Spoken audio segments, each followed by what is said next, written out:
I, Cami, have always been a very non-confrontational person. So my story is going to shock you a little. When I met my now husband, Damien, we clicked right away. We started dating right away, and I knew from the beginning that he was the one. Damien was a sweet and caring boyfriend who always loved pampering me. My own parents kind of neglected me, so I treasured him. When we were together, we felt like everything was going right. However, our life will not always be full of sunshine and roses. It all started when I met his family. Knowing Damien, I always thought that his family would be equally sweet and kind. Turns out I was wrong. What I didn't know was that he came from a very patriarchal family. His Orthodox father, Bob, was a conservative man with a stubborn attitude. When I met him, he made all sorts of weird comments about me.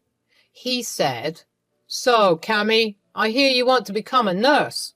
"Yes, Bob, my grandma was a nurse and she inspired me to join this field. I'm a little worried about getting a good scholarship. It's my dream to get into the best nursing school in the state."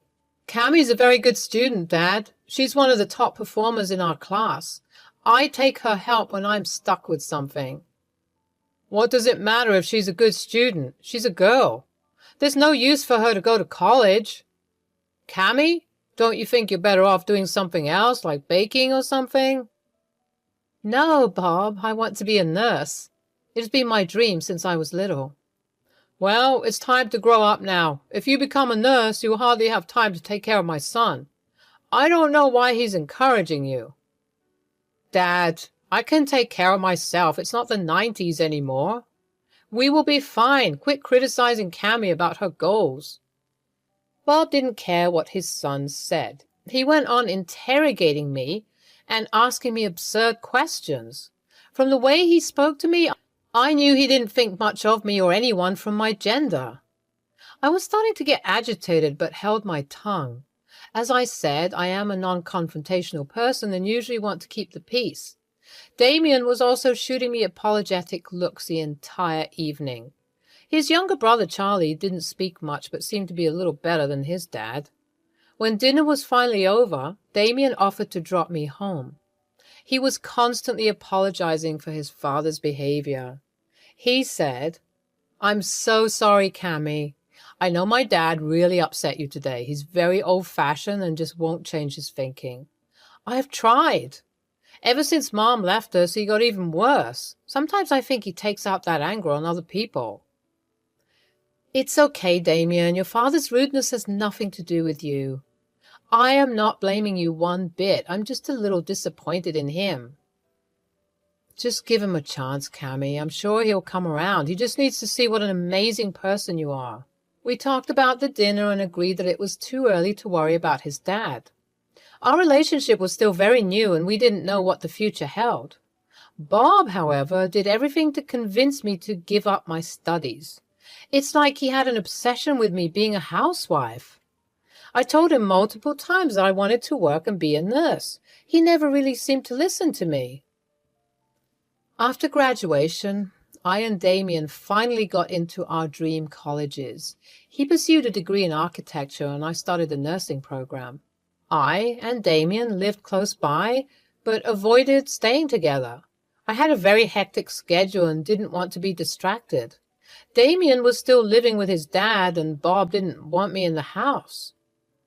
Things were slowly getting better after Damien got his place. With graduation near, Damien decided that it would be the best time to propose. He popped the question the day after our graduation. We were ecstatic and looking forward to telling our family. My family, as usual, was very dismissive about the entire thing. Nonetheless, they were happy for us.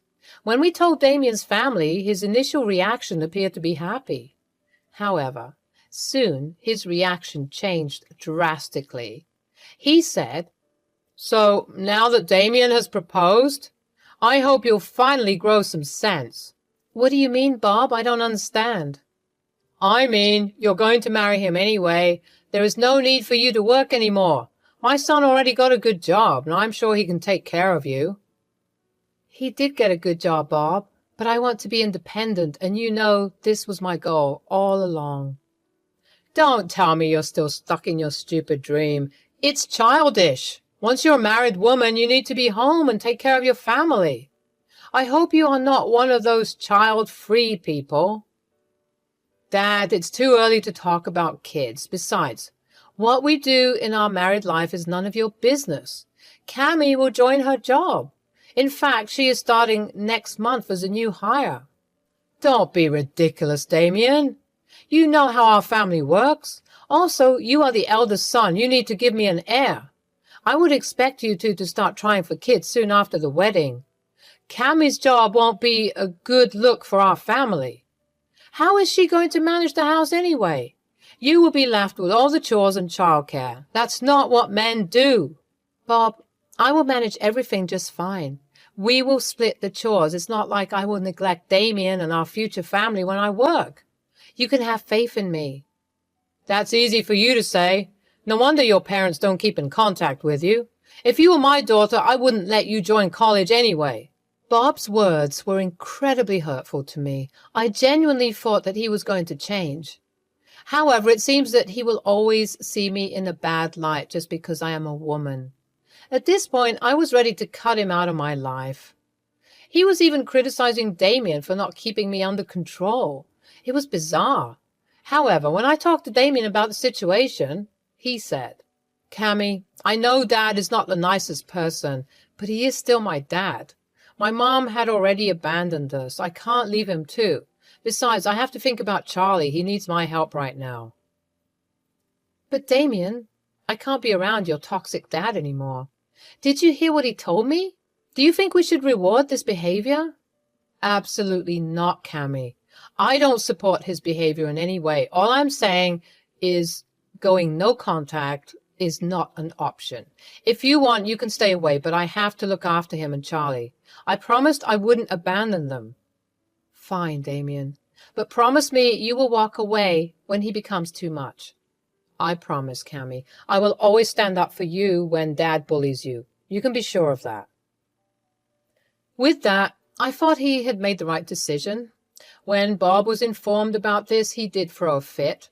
Bob started to berate Damien for allowing me to disrespect him. He wanted to be treated right, and I had to be a good daughter-in-law to him. Too bad I wasn't going to be the ideal daughter-in-law he had envisioned.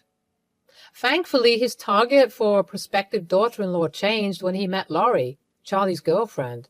She was everything Bob wanted in a daughter-in-law. Needless to say, Laurie quickly became his favorite. He even started to favor Charlie for choosing such a nice girl. While I didn't care, I could tell that Damien was hurt. The worst thing was that Charlie and Laurie also joined Bob in bullying us. During our wedding rehearsal, they sat with us and criticized all my choices for the wedding. They also berated my husband for spending so much money on my demand. Charlie said, Hey, bro, your wife sure did milk you out of a lot of money. You need to get yourself under control. Before you know it, she'll be ordering you around and making you the wife. Yeah, I've been telling him that. Turns out he never listened. It's not long before he gives up his job and becomes a housewife instead. He might as well just give up now. You need to stop disrespecting my fiancé like that. Just because he treats me with respect doesn't mean he deserves your bullying. Also, this wedding was equally funded by the both of us. Oh my God, Cammy, you need to watch how you talk to Bob. He's your father-in-law. I would never imagine talking to him like that. Have your parents taught you anything? Besides, I think Damien can speak for himself. He could speak for himself before his wife took over the reins. Bro, is your wife limiting your speeches as well? Everyone just laughed while Damien sat quietly. I could see that he was extremely upset. When it came to me, he would always speak out. However, when people attacked him, Damien tended to just take the bashing. However, I wasn't going to let it happen. From then on, I swore I would grow a spine. Now that I'm married into this family, I won't let them bully us. However, my relationship with the trio was just about to get worse. 1 year after the wedding, I found out that I was pregnant. We weren't exactly trying for a kid, but me and Damien were ecstatic. I was still in contact with Bob, Charlie, and Laurie, so Damien decided to tell them the news. After they heard about my pregnancy, Charlie and Laurie never reached out. I did not hear a peep from them. However, Bob was super happy about the pregnancy. Suddenly, Bob was extra kind and caring towards me. He even brought me gifts and paid a lot for setting up our nursery. We did offer him money, but he refused, saying he wanted the best for his grandson. We didn't find out the gender because we wanted it to be a surprise. However, Bob was convinced that we were having a boy. Honestly, it did rub me the wrong way, but I ignored the feeling because Damien was happy to have his dad back in our life. However, Bob's attitude towards my job never changed. One day, when Damien, Bob, Charlie, and Laurie were out for dinner, Laurie said, "So, Cammy, when are you quitting your job?" "Excuse me, I don't understand." "You know, with the child on the way, you need to start changing your priorities. If I was you, I would never sacrifice my time for my job. My child would need me, and I wouldn't be selfish enough to leave him alone." "Our baby won't be alone, Laurie. Thanks for your concern, but you and I are not the same. We will look into daycare and babysitters when it's time. We already have everything planned out. There is no need for any of us to quit our jobs." My God, some women can be selfish. I didn't take up a job because I wanted to give all my time to my family. We are going to try for kids as soon as we get married next year. I can't imagine being away from my kids when I go to my job. That's exactly why I never looked for one. Cammy, if you don't want to be a bad mom, you better listen to Laurie. I'm lucky she knows exactly what a wife should be doing for her family. We don't care what your wife does for you, Charlie. I and Laurie will be equally responsible for the child. Now, there's no need for a fight. I'm sure Laurie will figure everything out once my baby boy arrives. Who knows? You might just charm her into staying back. I was getting irritated by the conversation, but didn't escalate it any further. Having a meltdown in the middle of dinner won't be good for the baby. Damien also looked pissed and told them that we were leaving. Laurie and Charlie were being obnoxious, but we knew why. They were just mad that Bob was paying us so much attention. Laurie even let it slip that she wished she had the first grandchild. I found her comment strange because no matter what, grandparents would love all their grandchildren. Again, I was dead wrong. When I finally gave birth after 8 months, we found out that it was a girl. Me and Damien were over the moon because, frankly, we were looking forward to the baby girl. Damien and I didn't have any sisters, so we wanted to have a baby girl in the family. Charlie and Laurie also seemed to be happy. However, they weren't happy for us. You see, the moment we told Bob about his granddaughter, he just looked surprised. He refused to believe we had a girl. Bob came to my room and said, "Is this true, Cammy, you had a girl?" "That is impossible. My first grandchild cannot be a girl. Damien is the oldest, and he needs to have a boy. How am I going to get an heir now? Damien, are you sure she didn't cheat on you? Our family doesn't have girls. There must be something fishy." "Dad, Cammy didn't cheat on me. We had a girl. What does it matter if your grandchild is a girl? Aren't you happy to be a granddad?" "Absolutely not. I was being nice to you because I thought it was a boy. If you had found out the gender and told me, I wouldn't have made the effort." "Dad, are you serious? That is your freaking granddaughter, your own blood. How can you be so cruel?" "It's not a boy and I have nothing to do with her. She's your problem. I have no interest in being her loving granddad. I expect you to pay me back for the nursery. You have scammed me." "We will pay you back, Bob. If you can't be civil towards our daughter, there is no need for you to be here. You can leave." With that, Bob just turned around and left. Yes, he didn't hold our daughter, didn't even look at her. He simply didn't care anymore. This humiliation was too much for me. Damien broke down crying when Bob left. He couldn't believe his dad could be so cruel. However, we were skeptical about going no contact again. We wanted our daughter to have a relationship with him. We were both hopeful that he would come around. Our little girl, Chrissy, is our world. She is the kindest and most well-behaved child we could ask for. I and Damien were extremely happy to have her in our life. Christy was a general sweetheart and extremely good at her studies. She became an A student in her class and was loved by everyone. We tried to facilitate a relationship between her and Bob. While Chrissy loved her granddad, Bob wasn't that keen on being involved. What little attention he gave her disappeared when Charlie and Laurie had a son. Since Andy's birth, Bob did everything to make Charlie and Laurie comfortable. He even gave away a part of his income to support their household. Andy was a pampered kid who became very entitled. Since Laurie didn't work, it was becoming hard for Charlie to finance their luxurious lifestyle. Bob, being the doting grandpa he is, sponsored Andy's expensive demands. He was civil towards Chrissy, but never that involved. When Chrissy was a teenager, we had the worst fight with Bob. It was Christmas and we were invited to Bob's house for the celebration. When we went there, we saw that his house was filled with pictures of him and Andy. Chrissy said, "Grandpa, why don't you have any pictures on your wall? You have a lot of Andy's pictures. I don't remember you even asking for a picture with me." "Well, that's because Andy is my future heir. He's going to be the head of this family soon. You are just a girl who will be married off. I don't need a picture of you in this house. Besides, this house will go to Andy when I pass. He is the sole heir of everything I have." "So you won't leave me anything?" "Why, Granddad, did I do something wrong? You are even paying for Andy's college fund. Why am I being excluded?" "Because he doesn't love you, Chrissy. He's my grandpa, not yours. You'll never be as good as me. Grandpa knows who his favorite grandchild is." "Grandpa, is that true? You don't love me at all? But why?" "Because you are a girl, you dumb thing. Grandpa always wanted a grandson. You are basically useless to him." Before I could intervene, Chrissy started to cry. She kept asking Bob if it was true.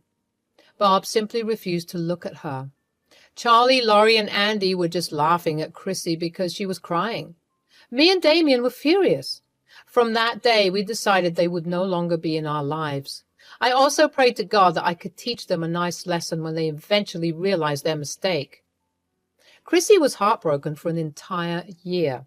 She tried to get in touch with her grandpa and solve everything. However, he was ignoring her calls. Bob even called us up and told us that he didn't want to remember he had a granddaughter. We were furious and told him never to contact Chrissy again. After a while, Chrissy realized that she didn't need to have them in her life. I and Damien constantly assured her that we loved her and that was all that mattered. We put her into therapy to get better. A few years later, Chrissy got into a great college. Her grades were amazing and she easily landed her dream job as a software engineer. By the end of 1 year after college graduation, she was earning a very high income. We were super proud of her. She had outshone almost all her peers. Andy, on the other hand, was not going so well. One day we suddenly got a surprise visit from Bob. He hadn't visited us since the Christmas dinner, so it was rather confusing to have him here. Damien was extremely mad and immediately told him to leave. However, I was really curious and wanted to hear him out, so I invited him inside. "What's the matter, Bob? You haven't shown up here since the Christmas dinner. Hell, you didn't even call us except to say you don't want to be in contact." "I know, I was just caught up with work. It's been years, so I thought I should visit." "Cut the crap, Dad. Just tell us what you want. I know you better than to expect anything pleasant." "I heard Chrissy has joined a big company as a software engineer, and I was hoping I could talk to her." "About what exactly?" "You see, Andy had dropped out of college. I did my best to support him, but he just wouldn't take his studies seriously. He blew through his tuition money on alcohol. I did take a mortgage on the house for his college, but he has spent it all. I was hoping Chrissy would be able to help him get a job." "Are you serious right now? You want Chrissy to vouch for your loser grandson?" "We are family. I'm sure Chrissy will want to help her little brother." "Wait here. I'll be right back." I went to my room and brought out my old phone. I didn't use it anymore, but it was special for a reason. I opened my phone and selected a picture. Then I showed Bob the picture. It was the same photograph of him and Andy that Chrissy saw in his house. Bob was speechless. I said, "If she is family, Bob, where is her picture? Do you even remember, or have you conveniently forgotten how you said she doesn't matter? You were the one who said you don't want a granddaughter. Suddenly you think she's your family? Look, it was a long time ago. We are still family. We don't hold grudges. Look, I even showed up at your house on my own. I will be happy to reconnect with Chrissy. And will you include her in your inheritance, or is that still reserved for Andy? I don't have much anyway. I spent it all on Andy. The house is all I have left. Andy needs my help. His parents cannot support him anymore. They'll kick him out. I don't earn enough to support him now. There is no way my daughter is helping your loser grandson. He doesn't even have a college degree. Do you think my daughter's company takes college dropouts? You must be kidding yourself. Andy deserves this. If only you hadn't coddled him so much, he would have at least had a job. You made your bed, and now you need to lie on it. You decided to spend all your money on Andy. Chrissy had made it clear she would never help you out, even if it was the end of the world. I suggest you leave. We have nothing to say to you anymore. Bob left, but kept spamming us with calls. He was desperate for help. Turns out Andy has been living with him for the past year. He has already trashed his parents' place after they refused to support his unemployed ass. Bob, being the loving grandpa, had to take him in. However, he could no longer put up with his behavior. Bob even showed up at Chrissy's work to try and talk to her. Chrissy simply told him to leave before she called security. When Bob kept begging her for help, she agreed to give the money in exchange for the house. Bob refused to sell her the house, so she just left him there crying on the pavement. A week later, Bob called us and told Chrissy that he was ready to sell. He simply wanted Andy out of the house. He was planning to move far away where Andy couldn't follow him. Chrissy agreed to buy the house and the papers were drawn. When the sale finally happened, Bob did ask for a relationship with Chrissy. However, she told him that he had lost that right long back.